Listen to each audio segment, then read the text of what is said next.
Que Dieu vous bénisse encore infiniment. Bien-aimé, je viens encore ce soir pour te parler encore de la voix de Dieu.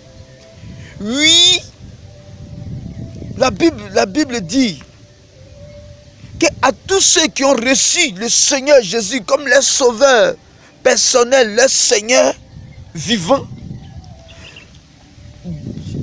la parole leur donne le pouvoir de devenir enfant de Dieu. Ça dit quoi? Dès que tu reçois Jésus comme ton Seigneur, comme ta vie, la parole te donne un pouvoir. La parole qui est prêchée dans la Bible te donne un pouvoir de devenir maintenant un enfant de Dieu. C'est-à-dire qu'il te donne juste le pouvoir. Maintenant, c'est toi, comment tu vas utiliser le pouvoir pour que maintenant, véritablement, tu sois un enfant de Dieu. Oui, comment utiliser le pouvoir?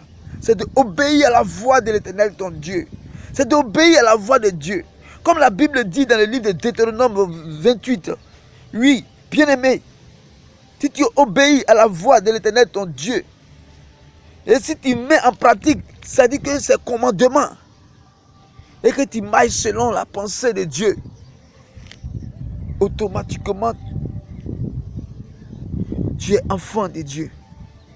Mais sinon, tu as le pouvoir de devenir enfant de Dieu. Tu peux connaître Jésus et puis ne pas marcher dans ses pas. Donc cela ne veut pas dire que tu es enfant de Dieu. Mais tu as le pouvoir de devenir enfant de Dieu. Parce qu'au moins tu as la chance, quand tu connais Jésus, de pouvoir te transformer si tu acceptes par ton cœur, si tu acceptes par ta vie. Parce que l'homme peut changer. Oui, mais par l'Esprit de Dieu, que l'homme va changer véritablement. Que Dieu vous bénisse. Bien-aimé, cherche d'abord à avoir le pouvoir de devenir enfant de Dieu. Accepte Jésus comme ton Seigneur et Sauveur personnel.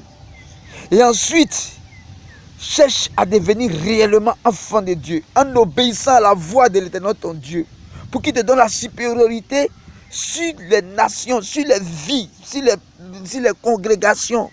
Que la grâce de Dieu soit sur nos vies, bien-aimés. Merci. Amen.